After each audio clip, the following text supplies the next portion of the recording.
तो यहाँ से आगे करते हैं। आज अगर आधे तक हम कंप्लीट हो गए तो बहुत बड़ी समस्या सॉल्व हो जाएगी हमारी। ठीक है, क्वेश्चन नंबर 1 से शुरू करते हैं। In a manufacturing concern or unit, factory overhead was recovered at a predetermined rate of rupees 25 per man day. Okay, the total factory overhead expense incurred and the man day actually worked were rupees 41.10 lakh and 1.5 lakh man day respectively. Out of 40,000 unit products produced during a period, 30,000 were sold. आपको याद आ रहा होगा थोड़ा बहुत कैसे कैसे हमने किया था। On analysing the reason that was found that 60% of the overhead were due to defective planning and the rest of were attributable to increase in overhead cost. ठीक, कैसे आप करोगे? 60% ड्यू टू डिफेक्टिव प्लानिंग, तो अगर defective planning के कारण कुछ हो रहा है तो उसे हम रोक सकते थे, तो it's a controllable loss and due to increase in overhead cost it cannot be controlled. तो ये इसे हम सॉरी, आपका जो पहला पार्ट बना वो देखिए वो तैयार हो गया कन्वर्ट होकर। एक एक वीडियो का साइज़ 400 MB चला जाता है, फिर उसे मुझे कन्वर्ट करना पड़ता है। एक बार में लगा जैसे कान फट जाएगा, आपको भी लगा होगा। ठीक है, तो ये चलिए इससे जल्दी जल्दी सवाल को ये कर लेते हैं। ठीक है, तो जब भी कोई कंपनी कुछ प्लानिंग करती है तो वो एक बजट बनाती है, बजट के हिसाब से हर कुछ तैयार होता है, और जब बिल्कुल उसी तरह से हर कुछ नहीं होता तो कंपनी भी गुस्सा करती है।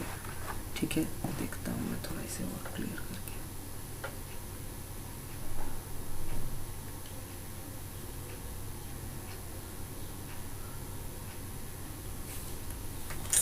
घुमा फिरा के नहीं आता है, उससे ज़्यादा समझ। ठीक है, तो क्वेश्चन नंबर 1, इसमें जब भी हम बनाएंगे तो एक बजटेड बनाएंगे और क्या हुआ एक्चुअली में। ओके, तो ये manufacturing unit overhead was recovered at a predetermined rate at 25 per man rate. ठीक है, तो यहाँ पर मैन डे के हिसाब से है, तो पर मैन डे यूनिट प्रोड्यूस, तो यूनिट के हिसाब से है, तो unit per day recovery rate और यहाँ पर एक्सपेंस। ओके, यहाँ भी वही चीज़, यूनिट पर डे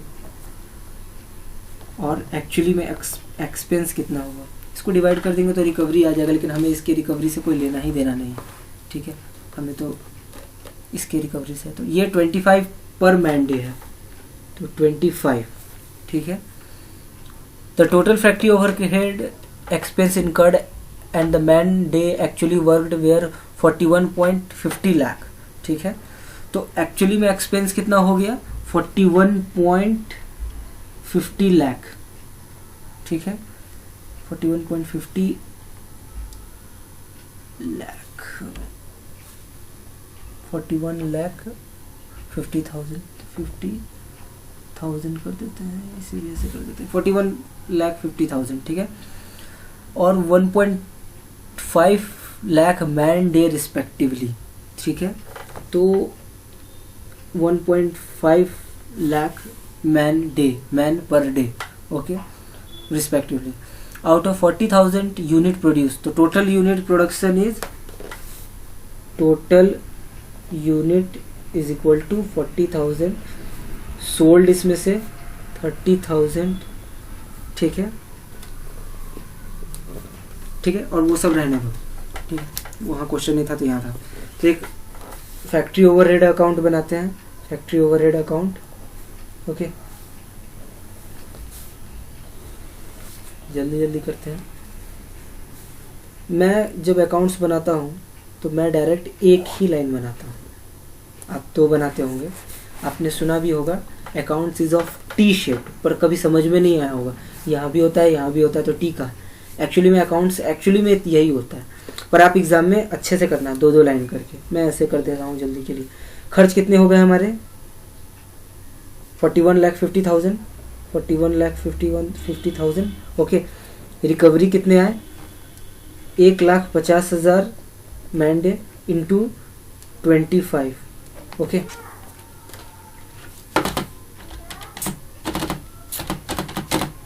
यानी 37,50,000।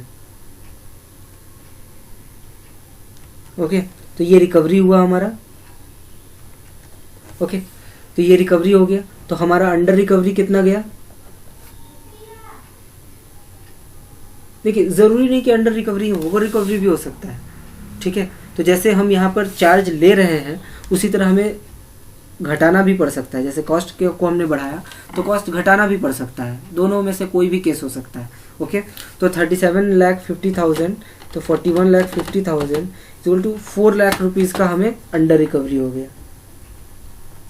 ठीक है, 4150। ओके, बहुत सिंपल है।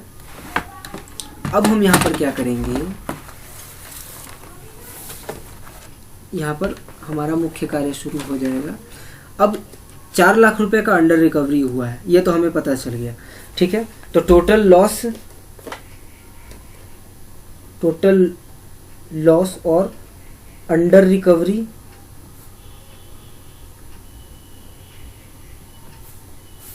Is equal to 4 lakh rupees.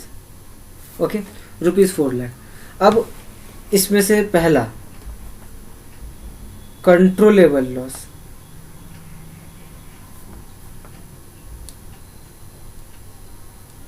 Due to क्या बोला गया है? Defective planning.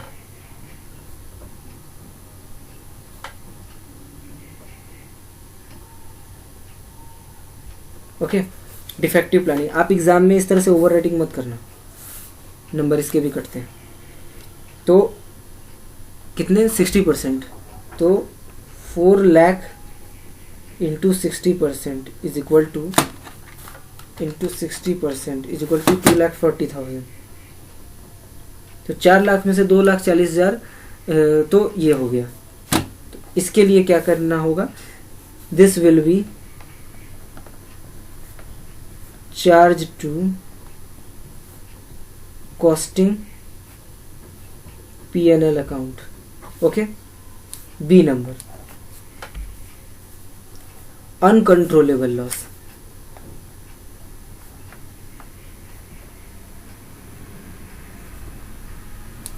ड्यू टू क्या है? Increase in overhead cost. Exam में शॉर्टकट भी मत लिखना। 40,000 40%। अगर 60% अनकंट्रोलेबल है तो 40,000, हाँ कंट्रोलेबल अनकंट्रोलेबल सॉरी, तो 2,40,000 पे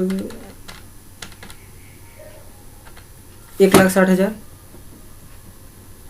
ओके, 1,60,000 रुपये। अब यहाँ पर 1,60,000 रुपये का अब हम निकालेंगे supplementary recovery rate. Okay, calculation of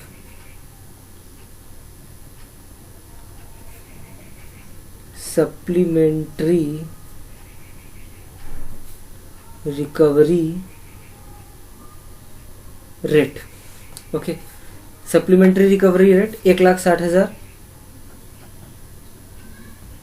bye हमारे पास कितना यूनिट है टोटल? तो आउट ऑफ 40,000 यूनिट प्रोड्यूस, तो 40,000 और WIP के बारे में भी कुछ नहीं बता रहा है। अगर WIP होता तो यहाँ पर प्लस WIP का अमाउंट लिखते, पर है नहीं, तो ये तो 4 ही आएगा, डायरेक्ट दिख रहा है। ठीक है, 4 है। ठीक है, अब ये रिकवरी रेट सब पर ये होगा। तो इसमें से how much unit is sold out of 40,000 unit produced. ऐसे लिखो कि कोई बच्चा भी समझ जाए। 30,000 यूनिट इज सोल्ड, सो तो 30,000 इंटू 4 इज इक्वल टू 1,20,000। 1,20,000, तो 1,20,000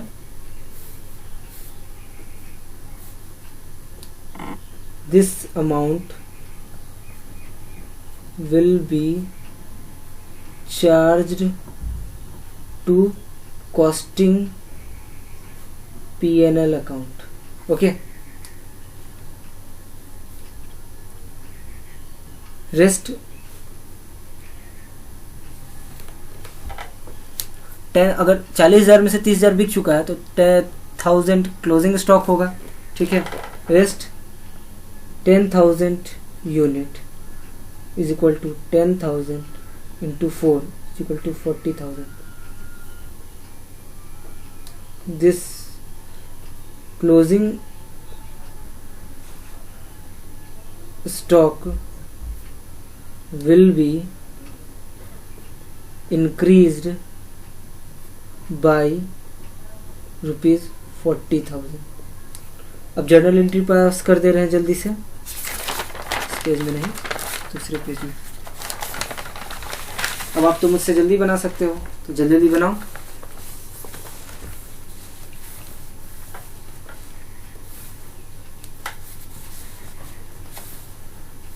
सबसे पहले हमने कितने अमाउंट को भेजा था?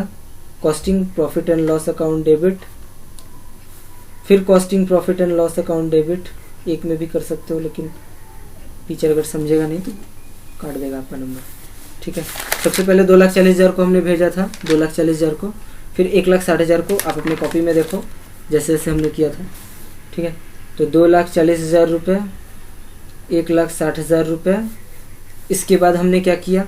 इसके बाद हमने ये 1,60,000 रुपये और 2,40,000 रुपये.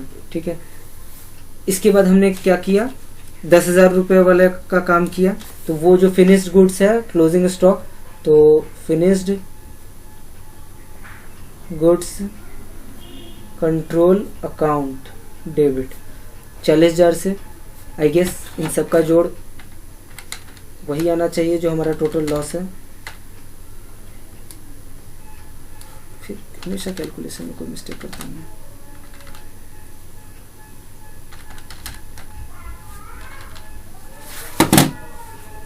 कुछ गड़बड़ हुआ क्या?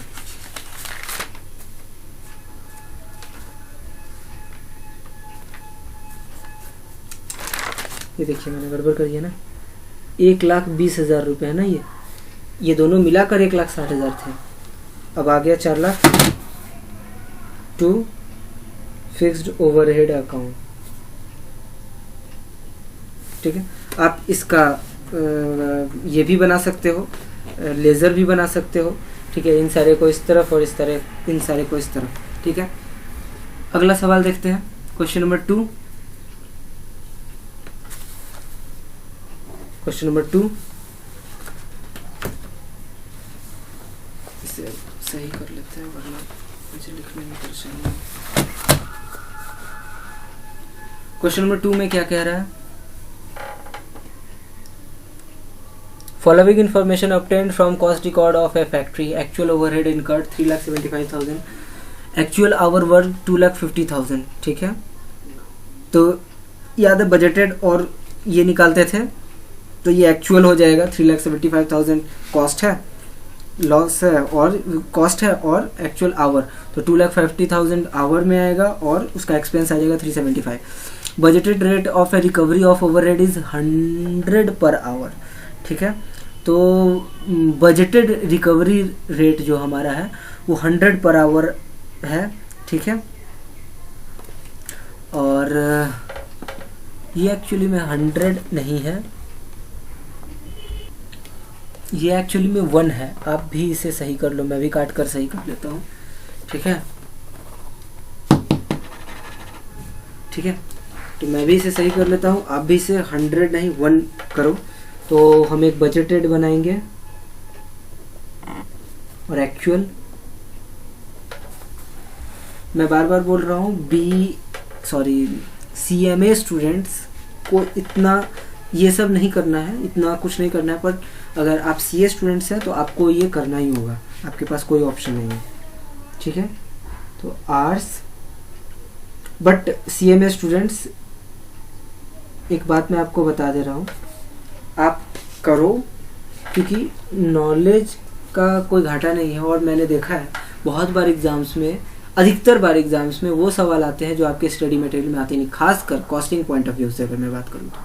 कॉस्ट में हमेशा ऐसा एक दो क्वेश्चन होता है जो एक्चुअली में सीए लेवल का क्वेश्चन होते हैं, बट उसे इसमें डाल दिया जाता है ज़बरदस्ती, ठीक है, जिससे हमारा कोई लेना देना नहीं है, वो सब सवाल हमारे पे डाल दिया जाता है जो एक्चुअली में आउट ऑफ सिलेबस है, ठीक है।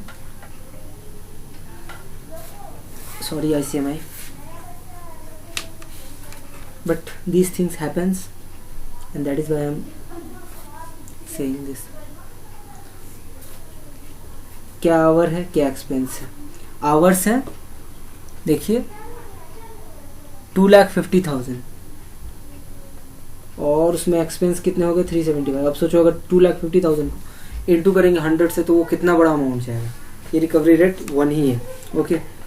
तो फिक्स्ड ओवरहेड अकाउंट बनाते हैं हमेशा की तरह, और मैं हमेशा की तरह सिर्फ एक लाइन खींचूंगा। हमारा एक्सपेंस क्या आया है 3,75,000 और रिकवरी कितने की हुई है 2,50,000 इंटू 1, ओके। तो 2,50,000 की रिकवरी आई, ओके। तो 2,50,000 की रिकवरी आई, तो अंडर रिकवरी कितनी हुई?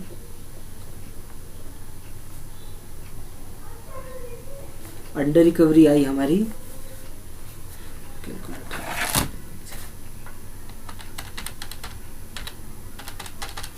1,25,000। तो 1,25,000 की टोटल अंडर रिकवरी आ गई, तो 3,75,000। चलो अब अपना सबसे फेवरेट काम करते हैं। Unit produced is 9,800, unit sold 9,000, unit in work in progress 400, बहुत ही अच्छा। 50% कंप्लीट, 50% कंप्लीट, ठीक है।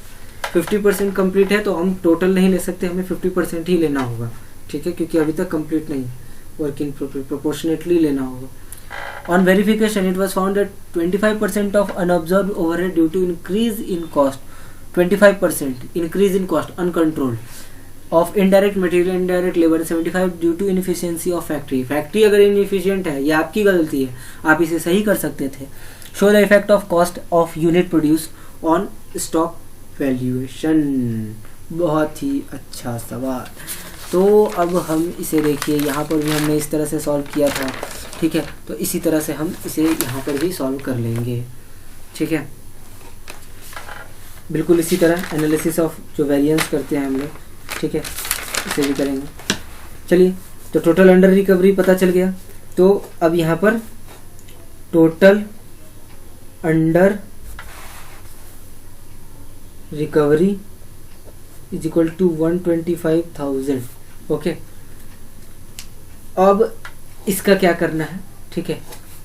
अब इसमें a number, whether it is controllable loss due to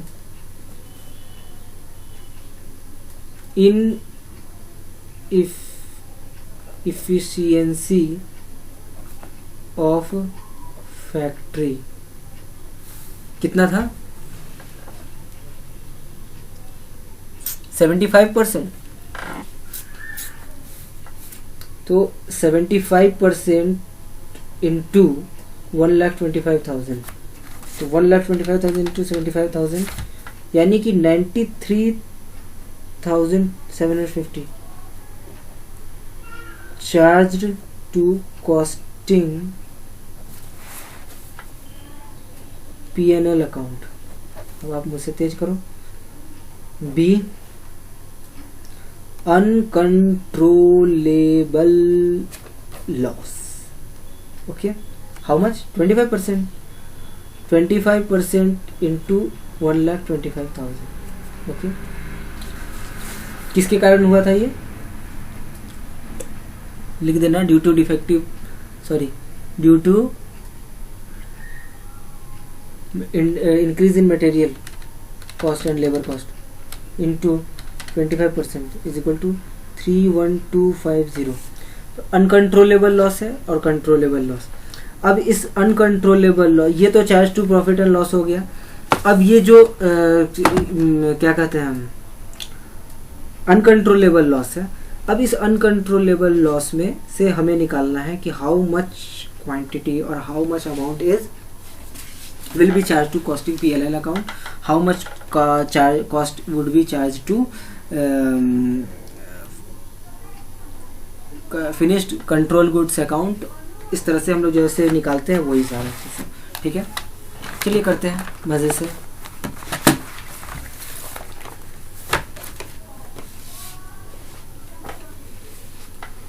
मेरी गारंटी है आप ये सारे वीडियोस को देखने के बाद आपको कोई और स्टडी मटेरियल की ज़रूरत नहीं पड़ेगी। आप उसके बाद झट से अपनी स्टडी मैट उठाओ, जितना हो सके क्वेश्चन सॉल्व करो, और मेरी गारंटी है कि आपकी एग्जामिशंस आएंगी। Okay,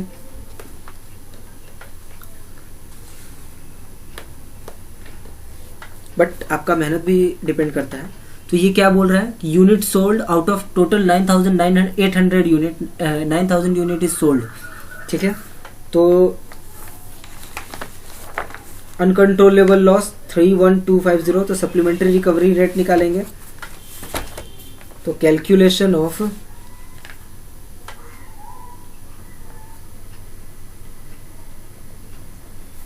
supplementary recovery rate, total loss is 31, कितना था भाई, 31250 by how much unit is produced 9,800 by, यहाँ देखिए नीचे यूनिट वर्क इन प्रोसेस 40,000%, तो 40%, तो सॉरी 400 और 50,000% इज कंप्लीट। तो हम यहाँ ये दिया हुआ इसीलिए इसका सिर्फ 50% लेंगे, which is 9,800। 31250 by 10,000 is equal to 3.125, ठीक है। अब इसका रिकवरी रेट का इस्तेमाल करेंगे कहाँ पर, of 9,800 unit, 9,000 unit is sold. तो a unit sold is equal to 9,000 unit into 3.125 is equal to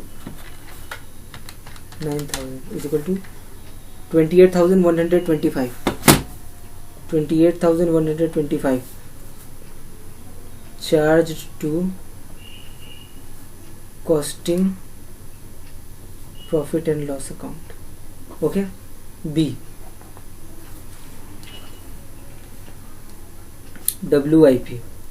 WIP में कितना है, 200 यूनिट है, तो 200 unit into 3.125 is equal to 200 into 3.125 is equal to 625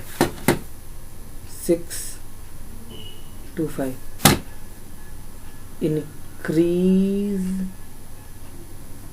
the value of WIP। Okay, see finished goods, ठीक है। Finished goods में 800 unit है। अब समझ में आया, 3.125 इज इक्वल टू, क्यों हमने 200 लिया, क्योंकि WIP में 50% कंप्लीट है, तो 50% जो कंप्लीट है वो चला गया होगा इसमें, तो बाकी जो 200 है वही WIP रह गया ना। अब समझ में आया बात, 2500, ठीक है, समझ में आ गया। मुझे नहीं लगता कि आपको अब मुझे ये बताने की ज़रूरत है इसकी जर्नल एंट्री कैसे करें, ठीक है। आप इसकी जर्नल एंट्री खुद कर लो, ठीक है। मैं अब आपको ओह शिट, यहाँ मैंने क्या क्या किया है, WIP में 200 इंटू 3.125 625, ये WIP की कॉस्ट इंक्रीज कर देगा।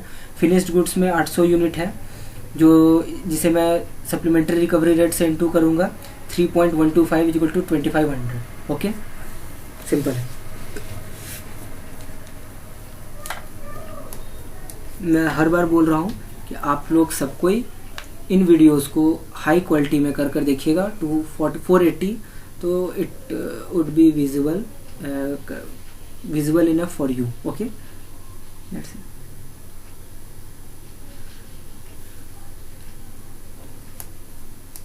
तो अब मुझे लगता है अब मुझे आगे बढ़ना चाहिए, और बहुत ही इम्पोर्टेंट टॉपिक है, ठीक है, ओवरहेड में।